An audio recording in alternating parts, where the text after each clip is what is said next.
espíritus revolucionarios habían pedido al Padre Eterno nacer en este lugar del fin de la tierra, América del Sur. Conoceremos ahora cómo Estados Unidos, conociendo esa rebeldía de una generación, la arrancó de raíz, utilizando lo más cruel, lo más perverso, utilizando el fascismo contra una generación. El tiempo que resta. Empezaremos en esta primera parte compartiendo cómo se forma el espíritu rebelde. La primera parte con el historiador social Gabriel Salazar. Pero los sujetos tienen que construir un futuro, un proyecto futuro, una identidad para el presente futuro. Y para eso integra. Perfecto. Integra fragmentos. Integra su pasado, integra los datos del presente, integra la expectativa, las metas, los valores que definen su futuro. Por eso es que el proyecto histórico es integracionista. Hay una diferencia muy importante porque el arte que se libera disgregando la realidad y lanzando al sujeto a todas las, digamos, articulaciones que puedan ocurrírsele, ¿no es cierto?, elimina un factor muy importante en la historia, que es el sentido de las cosas, el sentido de la acción, el sentido de la vida, tener una meta, tener un objetivo. ¿Fijas? En cambio, cuando tú bajas a los sujetos en la vida misma, el sujeto tiene que construir un sentido para su existencia. El sentido, una meta, un objetivo. Y por eso este libro, ¿verdad?, está escrito en esa clave. Exacto. Porque somos todos, pues yo me incluyo ahí, somos todos los que en los años 60 pensamos un sentido de liberación colectiva, de construir un nuevo hombre, una nueva sociedad, una nueva comunidad, sobre la base de nuevos valores, un nuevo tipo de vida.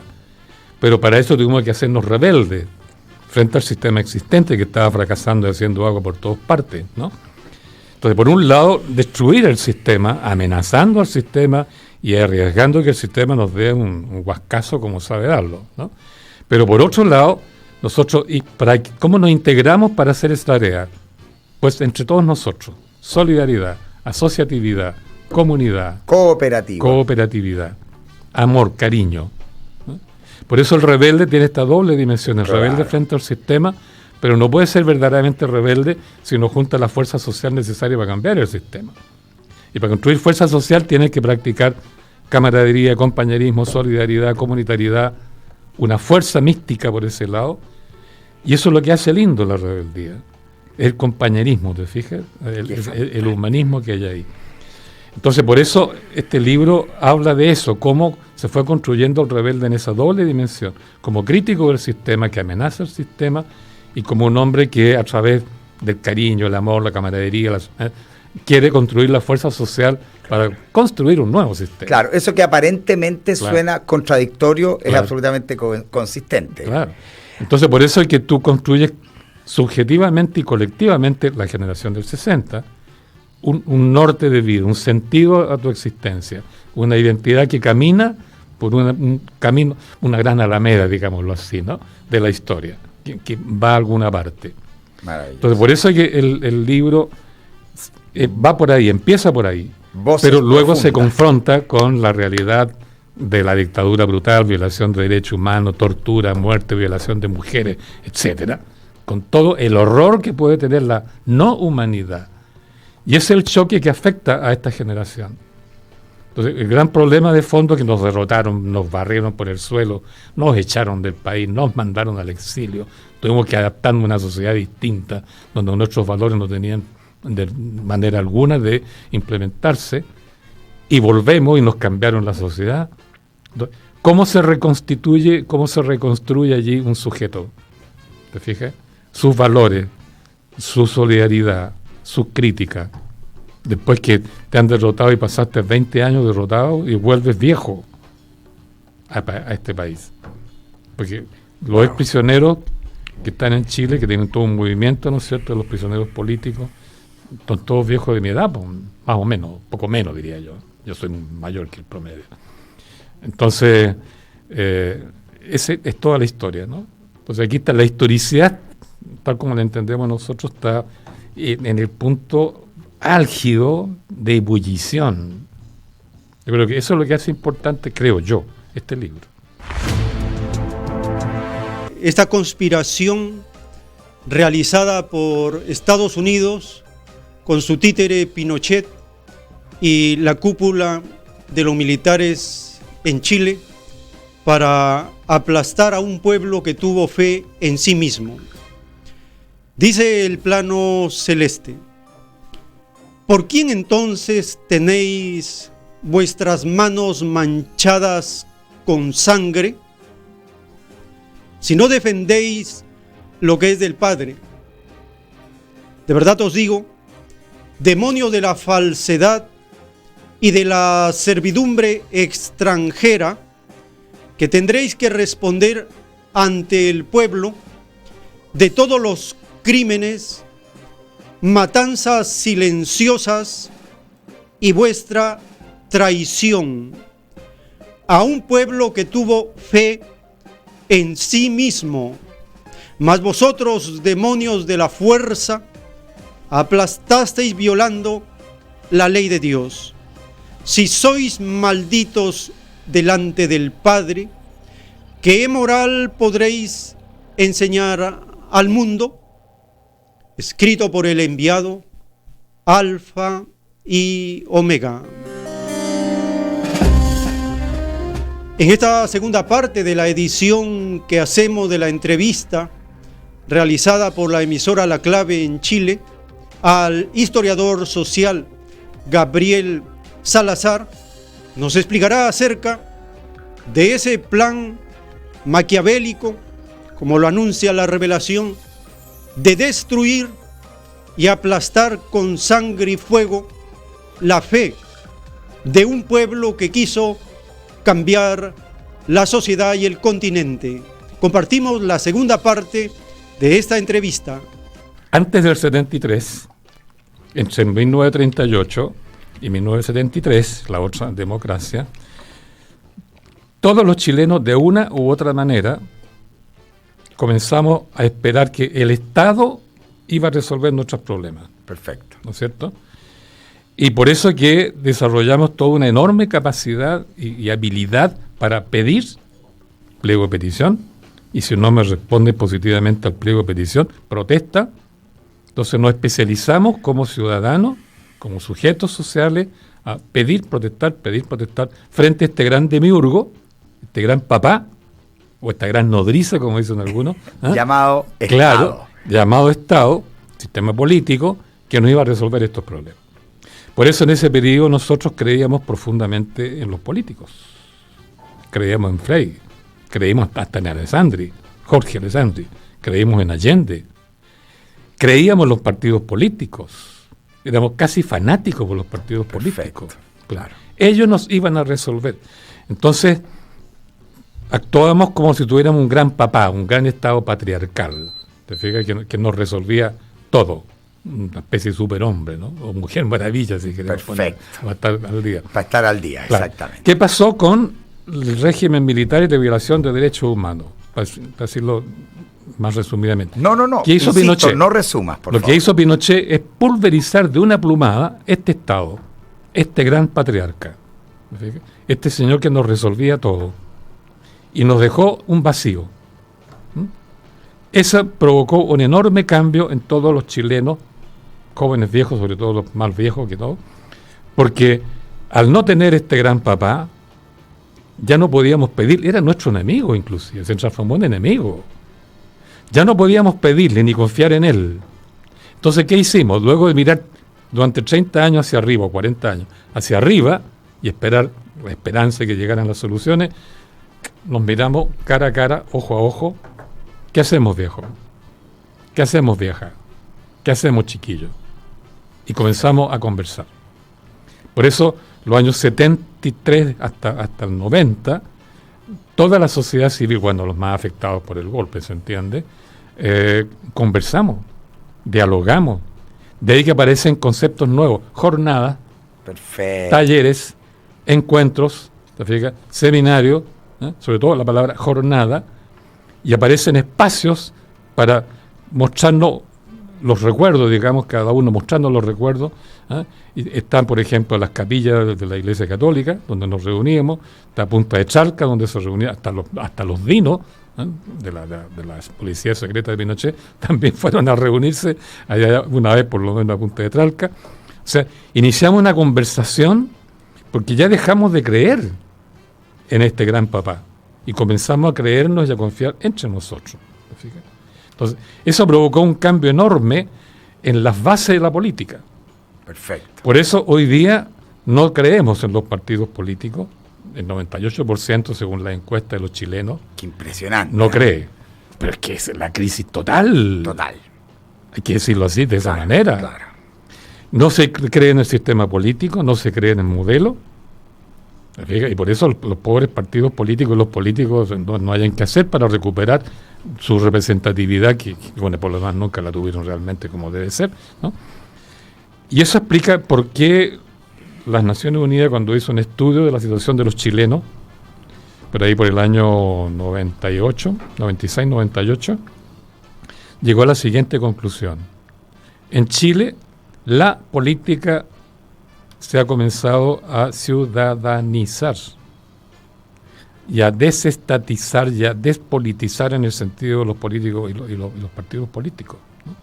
Entonces, entramos en una nueva etapa histórica. Por eso que la mayoría de los que nos formamos en los 60 y peleamos y nos derrotaron en esa lógica de nuestro partido, nuestro líder, nuestra ideología, nuestra verdad, ¿te fijas? Nos encontramos con un mundo muy cambiado, no solo el Estado y la política, sino que los mismos chilenos. Y eso explica por qué es necesario hoy día trabajar la historia, las ciencias sociales, la educación de otra manera. El historiador social Gabriel Salazar Vergara nos está explicando la causa de la debacle de los llamados partidos políticos a partir de la generación de los 70 en adelante. Porque el golpe de Estado, dirigido por Estados Unidos con su títere Pinochet, derrumbó lo que estaba hasta el momento considerado como Estado para establecer otro tipo de organización, el neoliberalismo. ¿Qué dice la revelación del Cordero de Dios? En un plano celeste de la doctrina revelada por el Padre Eterno, nos dice: estamos en el contexto de 1970.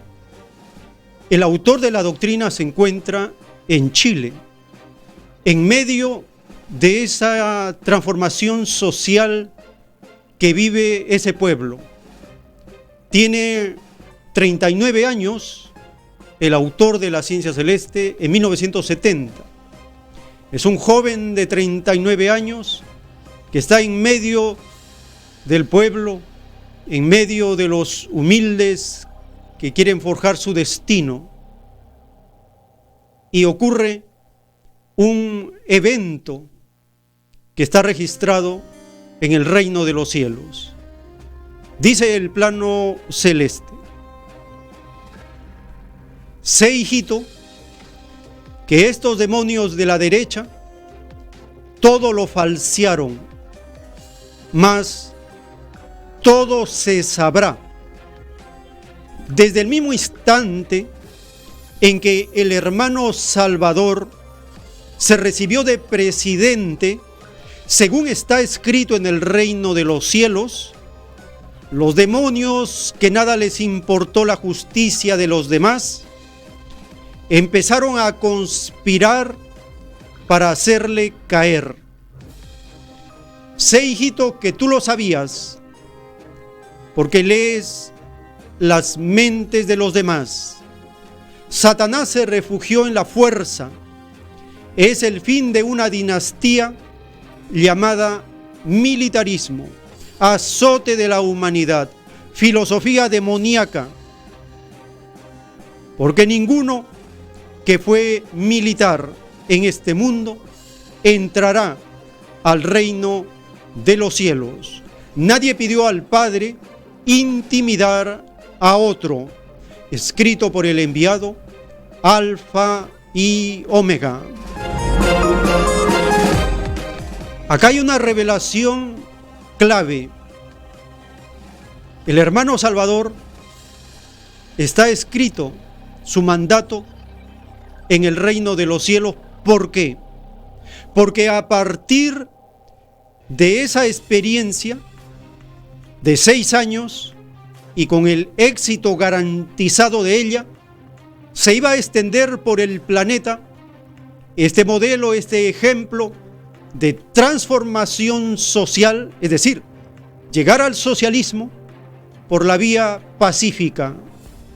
Compartimos la tercera parte de esta entrevista al historiador Gabriel Salazar para entender lo que se conspiró y la maldad sin límites contra un pueblo y una generación que tuvo fe en sí misma que podía transformar al planeta. Muere el Estado, ¿cierto? De pronto aparece entonces una suerte de simulacro, ¿no? Es una suerte de democracia ficticia o democracia nostálgica, incluso una imagen de un sistema que ya no existe. Estaremos viviendo lo que te decía yo, como lo habría dicho Baudrillard, la era del simulacro, por lo tanto, ¿llegó la era del simulacro? Sí. Bueno, se puede decir así, como lo dice Baudrillard, que usa, recordemos que él cree que la metáfora puede entenderse como un juicio objetivo. Exactamente. Es maravilloso eso. Claro. Como idea, digamos, estética, desde el punto de vista filosófico, te crea dudas y problemas profundos, digamos, muy interesantes. Claro. Pero uno puede decirlo de otra manera con lenguaje histórico, digamos. Ya. Entonces yo podría decir, lo que hizo Pinochet fue borrar absolutamente el Estado anterior. Y ahí quiero recalcar esa idea, porque muchos dicen todavía terrorismo de Estado para referirse a la violación de derechos humanos de ese periodo. Pero la pregunta es, ¿había Estado? Perfecto. Porque si no respetó la Constitución, cerró el Congreso, cerró los partidos, atacó a los sindicatos públicos, mató gente, torturó gente, violó mujeres. Claro. ¿Hay Estado allí? Exacto. Para que haya Estado tiene que haber un mínimo de Estado de derecho, como se dice. Y ahí no había. Entonces, lo que hizo Pinochet fue borrar absolutamente el Estado en sus bases normales, digamos, de un Estado de derecho, y sobre ese vacío, porque esa es la operación de fondo que aquí se quería hacer. Por eso Chile fue un laboratorio. A nivel mundial, un experimento a nivel mundial. Aquí tenía que construirse un Estado liberal químicamente puro, perfecto. Además, no deja de ser insólito, por decirlo menos, que justamente Chile estaba haciendo un laboratorio también en el periodo de Salvador Allende. Exactamente. También donde el mundo entero tenía puestos los ojos en Chile en esta llamada tercera vía, ¿sí? ¿Te acuerdas? En la Guerra Fría, en esta tensión entre Estados Unidos y Rusia, y de pronto aparece, ¿cierto?, esta tercera vía, esta posibilidad de abrir una nueva manera, ¿sí? Y de pronto eso es cortado abruptamente el 11 de septiembre del 73 y aparece este otro experimento. Claro. El experimento Allende, que digamos todos los líderes de izquierda del mundo, de China, de la Unión Soviética, etcétera, hasta de Argelia, ¿no? Que era una ilusión, ¿no? Pero Allende se la jugó. Pero el problema estaba en que si el proyecto Allende hubiera triunfado, hasta el final, digamos, hubiera triunfado, habría sido un modelo que habría sido rápidamente imitado por el resto de América Latina, y no solo por América Latina, sino por la socialdemocracia europea, en Francia, que sea incluso en Alemania, Italia. Entonces era peligrosísimo para Estados Unidos, ¿no? El peligro, de acuerdo a los documentos del Pentágono y de la CIA que fueron desclasificados en la época de Clinton y después, ahí queda clarito que el peligro para Estados Unidos no provenía ni del Partido Comunista, no provenía de la Unión Soviética en sí misma, menos del MIR, yo militaba en el MIR, ¿no?, sino Allende. Porque si Allende triunfaba con su proyecto, se le corría a toda América Latina en esa dirección, Perfecto. la socialdemocracia europea, y quedaba perfectamente aislado, ¿no? Mucho más de lo que es hoy día con el nuevo presidente que tiene, ¿no? Entonces, había que destruir ese proyecto. Pero no solo Allende, porque Allende de un papirotazo todo lo eliminaba, como de hecho ocurrió, ¿no? Sino que el pueblo chileno creyera en ese proyecto. Claro. Había una política. Había que eliminar la fe. La fe y a la gente que activaba esa fe. Perfecto. Los activistas Qué de esa fuerte, fe. ¿eh? Eso explica por qué el golpe militar en Chile no fue un golpe gorila, ni fue un golpe militar típicamente chileno, porque los golpes militares chilenos siempre han sido muy torpes, muy mal planificados, ¿eh?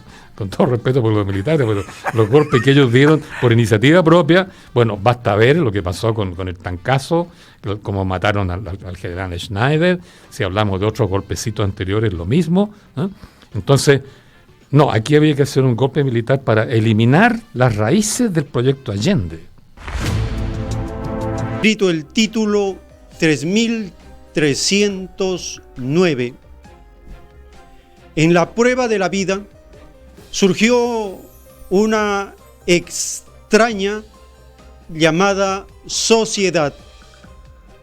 Sus extraños miembros eran los más influenciados por el oro y los más ilusionados por lo pasajero. Ninguno de los que pertenecieron a la llamada Gran Sociedad, ninguno de ellos volverá a entrar al reino de los cielos. Ellos hicieron mofa con la divina advertencia de Dios que a todos decía: es más fácil que pase un camello por el ojo de una aguja a que un rico entre al reino de los cielos. Ni los ricos ni sus extrañas sociedades entran al reino de Dios. Escrito por el enviado Alfa y Omega.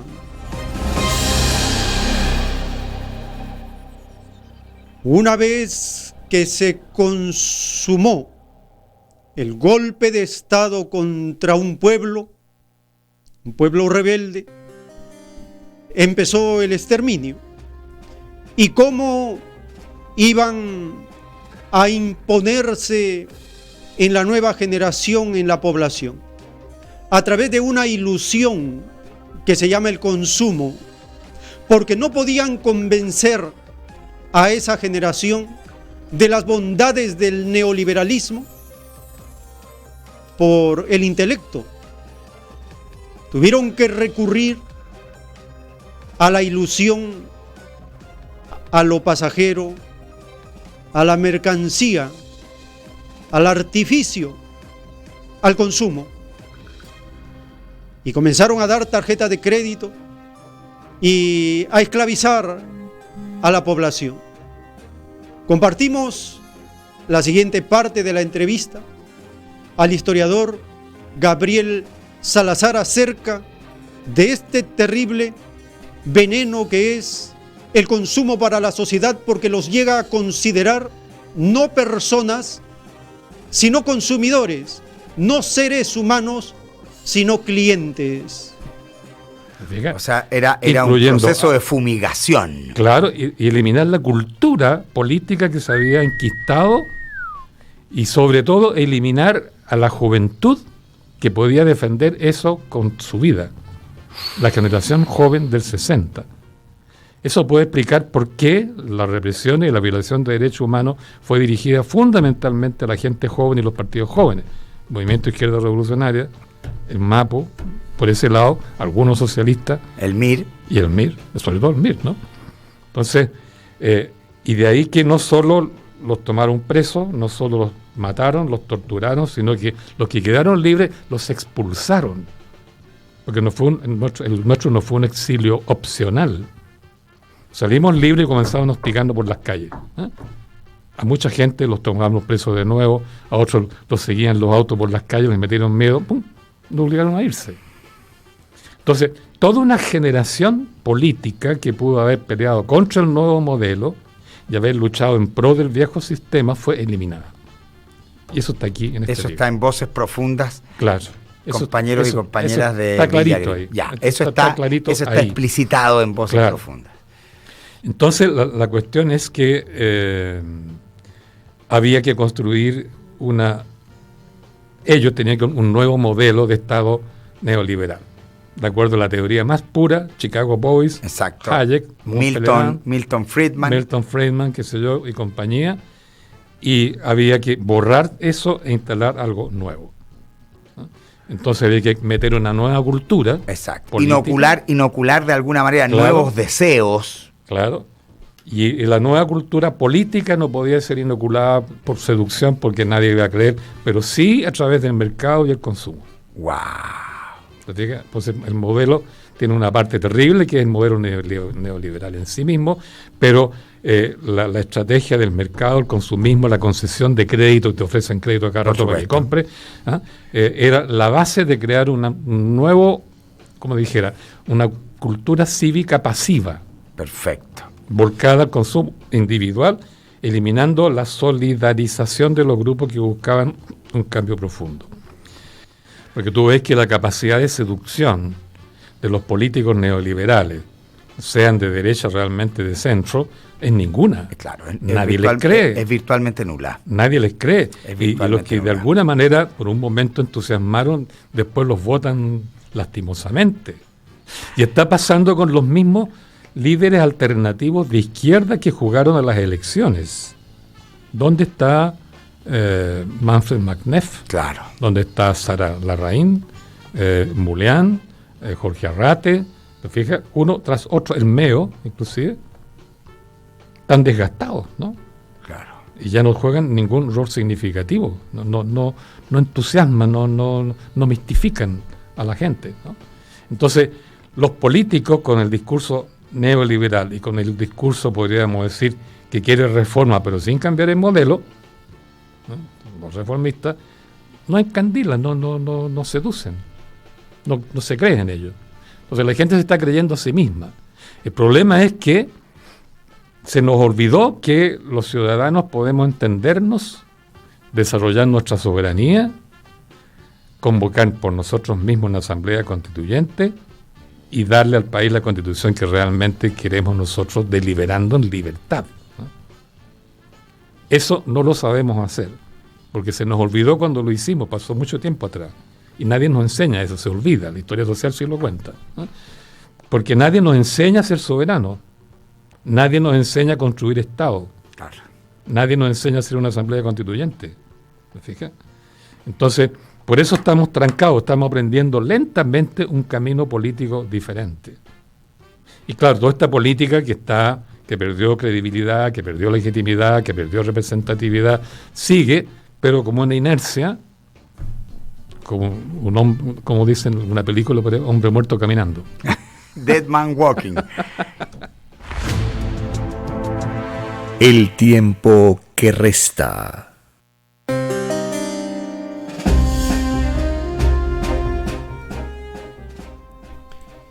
Y hacia 1970 entra en rigor en este proceso del sistema de vida capitalista, entra en rigor la profecía del capítulo 13, verso 15 en adelante.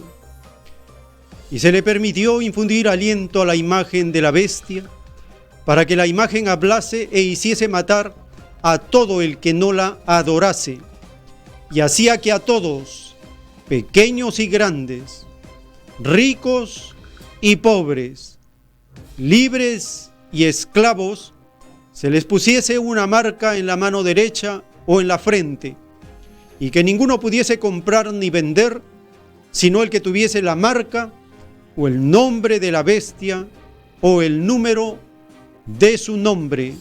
Libro del Apocalipsis, capítulo 13, del verso 15 al 17. En este proceso de la materialización del fin de los tiempos, hacia 1970, empieza una etapa de esclavitud completa a través de la extensión de la llamada globalización. Estados Unidos, liderando al grupo del G7, implanta en las naciones este chantaje mundial con el dólar, la libra esterlina, el yen japonés. En ese tiempo el marco antes del euro, la lira italiana antes del euro. Esas monedas imponen un yugo en el planeta, pero liderado por Estados Unidos con el dólar, el petrodólar y la estafa mundial. En ese contexto de la extensión de la globalización, el neoliberalismo cabalga como un jinete destructor, como lo señala el título de los rollos del Cordero de Dios, el título 444. La bestia encareció la vida humana, no tuvo misericordia con nadie. Igual divino juicio recibirá la bestia. A los más influenciados por el oro, no se les perdonará ni una molécula. El llorar y crujir de dientes principia por la bestia, principia por los mismos que desencadenaron el drama humano, principia por los mismos que obligaron a otros a vivir la desigualdad. Escrito por el enviado, Alfa y Omega. En esta siguiente parte de la entrevista, el historiador Gabriel Salazar nos va a explicar acerca de esa contradicción que existe entre la globalización extrema del neoliberalismo, que, como dice el título del Divino Padre, obliga a todos a vivir en la desigualdad. Ahora nos va a explicar acerca de esa contradicción entre los que se creen dueños del planeta y las comunidades. Bueno, yo creo que tendríamos que partir del hecho de que aquí se instaló un modelo neoliberal perfecto. Perfecto, o sea, mucho más extremo, digamos, que lo que hay en Estados Unidos, incluso en el sudeste asiático, y mucho más que en Europa. Entonces, por eso es que en este modelo neoliberal llevado al extremo, se produjo una penetración por el capital financiero globalizado internacional, profunda, que implicó la destrucción de las pocas industrias que teníamos. Porque es penosa la cantidad de industrias. Conversábamos el otro día nomás de cómo Chilevisión se fue donde estaba la Machaza. Textil, o Machaza, como le llaman, la industria textil más grande de América Latina. Claro. Tú recién me estabas diciendo tú, no me acuerdo quién, que aquí se instalaron ocupando una fábrica. Claro. O sea, se ve claramente cómo la producción industrial en este país fue desmantelada. Perfecto. Nunca fue muy grande, fue siempre una minoría incluso reprimida. Pero hubo algún intento con la Corfo y compañía de desarrollar eso, un intento a media en todo caso. Otro día conversamos el punto. Pero fue desmantelado, ¿te fijas? Y nos llega el capital financiero internacional y el capital comercial y nos ha llenado de productos importados. El 95% de lo que se consume en este país es importado, ¿no es cierto? Entonces, tenemos encima la globalización en su forma más extrema posible. Es decir, el país botó todos sus aranceles aduaneros, todos los obstáculos al comercio exterior en este país desaparecieron. Entonces, estamos enfrentando la globalización en su naturaleza más pura, digamos. Y más brutal. Claro, y más brutal. Y para engatusarnos un poco, ¿no? Este problema de enfrentarnos directamente al corazón del capitalismo globalizado, nos incorporan a la OCDE, a la OCDE, que son los 30 países, ¿no? Se supone, más desarrollados y neoliberales. Nos hacen parte del club. Entonces, claro, nos dicen, miren, ustedes están en el club de los países desarrollados, ¿no? Han alcanzado otra etapa, triunfaron, una cosa así, ¿no? Y eso les da entonces la seguridad en sí misma de nuestras élites, sobre todo empresariales, y de derecha, y de los centro-izquierda, que en este país son los que han administrado el modelo. No lo han cambiado, lo han administrado. Bueno, digo todo esto porque el viejo conflicto mundial este versus el oeste la Unión Soviética versus la OTAN, digamos, Pacto Varsovia versus la OTAN, o el conflicto mundo desarrollado versus tercer mundo subdesarrollado. Que es maravilloso cuando se habla de mundo desarrollado o primer mundo y tercer mundo. Exacto. En condiciones que no hay un segundo mundo. Claro, que eran gigantescos conflictos estructurales, ¿no es cierto? Gigantes enfrentándose, de una u otra manera. Desaparece ese conflicto. Entonces el conflicto hoy día, mirándolo, para resumir un poco todo el problema, es el mundo globalizado que domina el mundo, digamos el capital financiero globalizado que domina el mundo, y su manera de actuar directamente en el territorio. Perfecto. Y ahí entra como en Chile como gran capital extractivo, no industrial, extractivo. Entonces extrae el cobre en cantidades pero monstruosas, porque en el tiempo de Allende la producción e exportación del cobre chileno, que ya era un segundo o tercer país, eran 340, 400 mil toneladas a todo reventar. Hoy día estamos en 5,5 millones de toneladas. O sea, la extracción es brutal de nuestra riqueza. Vamos a hablar también de extracción de la madera, con bosques que no son autóctonos, están destruyendo el bosque nativo. Privatizaron el agua, ¿no? Es decir, el contacto entre la comunidad local de vida y el capital globalizado es de tal naturaleza que está destruyendo las condiciones de vida, el medio ambiente. Eso explica por qué en el norte los ríos se han secado, ¿no? El río Copiapó, por ejemplo, ¿no? Y cuando hay lluvias grandes ahora produce inundaciones gigantescas, ¿no? Eso explica el desecamiento de las napas subterráneas, donde hay bosque de pino insigne o de eucalipto, ¿no? Que son terribles en ese sentido. Y así otras cosas.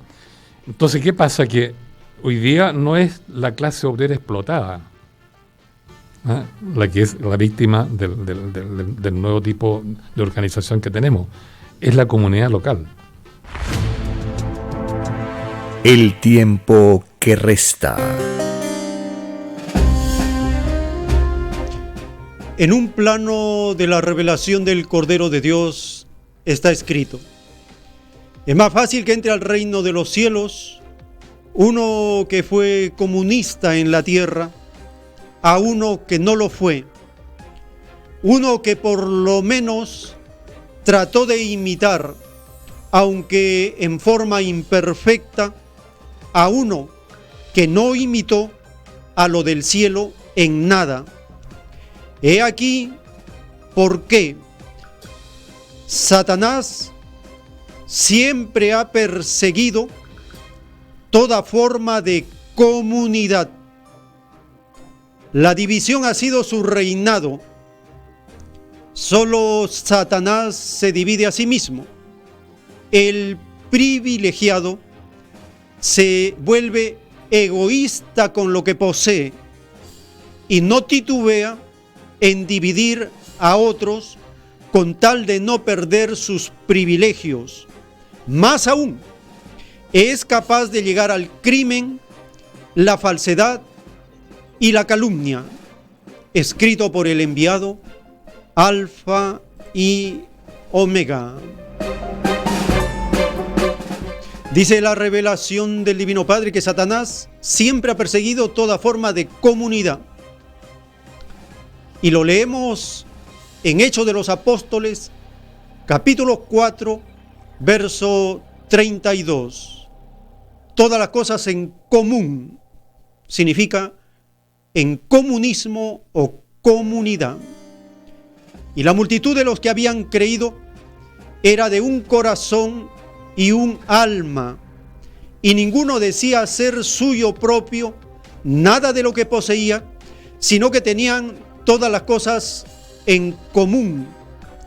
Y con gran poder los apóstoles daban testimonio de la resurrección del Señor Jesús, y abundante gracia era sobre todos ellos. Así que no había entre ellos ningún necesitado, porque todos los que poseían heredades o casas las vendían y traían el precio de lo vendido y lo ponían a los pies de los apóstoles, y se repartía a cada uno según su necesidad. Libro de Hechos de los Apóstoles, capítulo 4, del verso 32 al 35.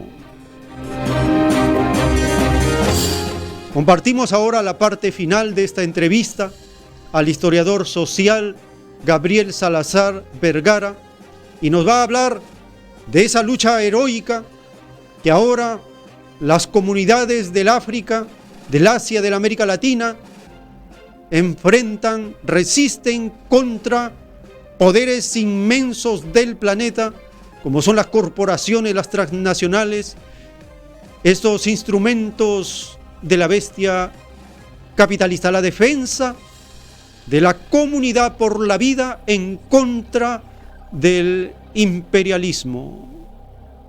La que es la víctima del nuevo tipo de organización que tenemos es la comunidad local. Es lo que pasó en Aysén, que le iban a construir gigantescas centrales hidroeléctricas y que iban a afectar totalmente el paisaje, que es la esencia de esa zona.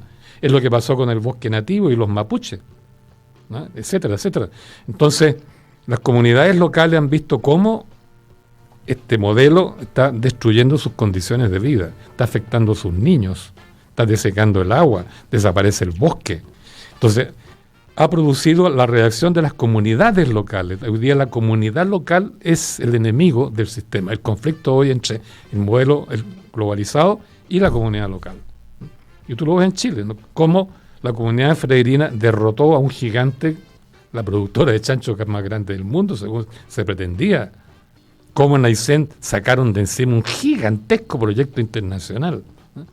Cómo Chiloé, ¿no es cierto?, se ha puesto en 2 o 3 patitas para luchar contra el centralismo de Santiago. Cómo la gente ahí, ¿cómo se llaman? Pelambres, ¿no? Está a punto de mandar cambiar a Luxi y compañía con sus enormes, digamos, centrales de acopio que tiene. Entonces, estamos viendo que en el futuro, frente a un sistema que se globalizó de esa manera y que actúa sobre la vida de esa manera, la comunidad defiende su vida, pero como comunidad. Perfecto. Y el acento se pone entonces precisamente en los derechos de la comunidad para defender los servicios públicos que le dan la vida y le aseguran la vida. El agua, el transporte, la electricidad, el teléfono, la educación, la salud, los llamados servicios básicos. Los servicios públicos básicos. Entonces, por eso las comunidades están planteando que ellas deben controlar todos los servicios públicos que garantizan su existencia y su vida. Y por eso en Calama hace tiempo que están pensando, debajo de nuestro pueblo, nuestra comunidad, está la riqueza más grande de Chile. Y este es el pueblo más pobre de Chile. ¿Por qué? La pregunta es, ¿la soberanía del subsuelo a quién pertenece? En el pasado los españoles dijeron, el rey de España dijo, el subsuelo pertenece a Dios, y Dios se lo entrega al rey, y el rey lo administra. Pero no es propiedad del rey tampoco, ni es propiedad de nadie. La soberanía se hace cargo del subsuelo. Bueno, no está el rey de España. ¿A quién le corresponde la soberanía del subsuelo en Chile? ¿El Estado? Como sabemos, cómo se ha elegido, quiénes lo gobiernan, cómo lo manejan, o la comunidad local que vive en ese territorio. Entonces, largo de explicar, pero en el pasado el rey de España garantizó a las comunidades locales el control de su subsuelo y obligó a los empresarios que explotaban el subsuelo a pagarle un salario, no solo al trabajador individual, sino a la comunidad. ¡Wow! Para su desarrollo. Entonces hoy día se está descubriendo eso, y eso va a tener que seguir desarrollándose, porque no queda otro camino que defender la vida, pues, maestro. Perfecto. Y las condiciones de vida en comunidad. Y claro, el tema es que las grandes ciudades no constituyen comunidad, pero todas las comunidades intermedias sí. Yo estuve el miércoles, por ejemplo, ahí en Rengo, por razones de un taller educativo que había, pero 400 personas, ¿no? Todas preocupadas del tema educativo, de sus hijos, cómo tienen que educarse sus hijos, porque están siendo educados los hijos según Finlandia, el modelo finlandés, y no según Rengo, ¿no? Claro. Entonces, por eso es que yo veo a futuro el renacer de las comunidades en función de asegurar la vida. O sea, hay un retorno a los valores de la localidad. Exacto. Y eso incluye Wow. la recuperación del sentido del paisaje. Claro. Entonces, se está aprendiendo a valorar el paisaje, el territorio, los árboles, Perfecto. los animales, el agua. ¿Ah? Y que fíjate que cuando tú dices todo eso, no puedo dejar de pensar en la cosmovisión del pueblo mapuche. Exacto. Y el valor que tiene la cosmovisión del pueblo mapuche en ese nuevo relato, ¿cierto? Claro. De alguna manera, o en ese relato de la nueva sociedad. Exacto. Incluye la naturaleza. Y yo aprovecharía aquí pasar un aviso, ¿no? Todos los que Yo creo que esta concepción que se está poco a poco instalando en las comunidades, incluso en los jóvenes universitarios que están imitando, qué sé yo, los pueblos andinos, porque vivían en comunidad, ¿no es cierto? Y sus fiestas eran comunitarias, etcétera, etcétera. Las gigantografías de propaganda comercial. Gigantografías, que son enormes. Los rascacielos, etcétera. Las carreteras. Esconden, destruyen el paisaje, tanto urbano como rural. Y eso, ¿verdad?, conspira contra nuestro concepto de vida en naturaleza. Absolutamente. Con la naturaleza. El tiempo que resta.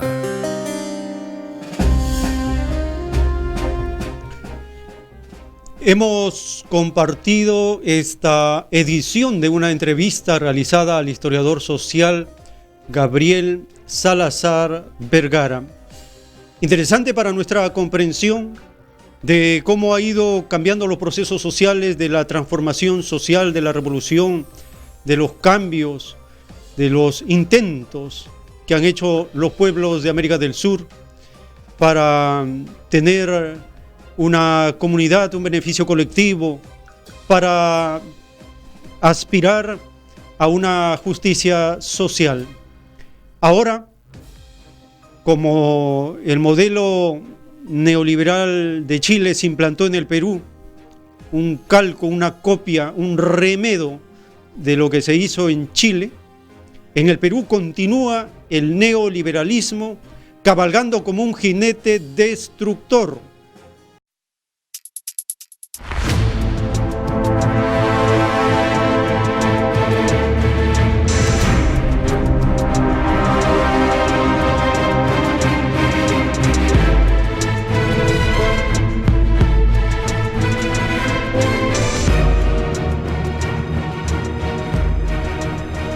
Porque la vida en desarrollo no se detiene en ningún instante. Porque el poder filosófico de las masas encuentra el hilo de la ley común de la naturaleza. La igualdad triunfa en la prueba de la vida. Por el principio de un nuevo amanecer en la historia humana, hemos presentado El tiempo que resta. Para ver el reino de Dios, para vivir el nuevo estado de cosas del nuevo mundo. Visite www.alfayomega.com y descargue gratis todos los libros en PDF.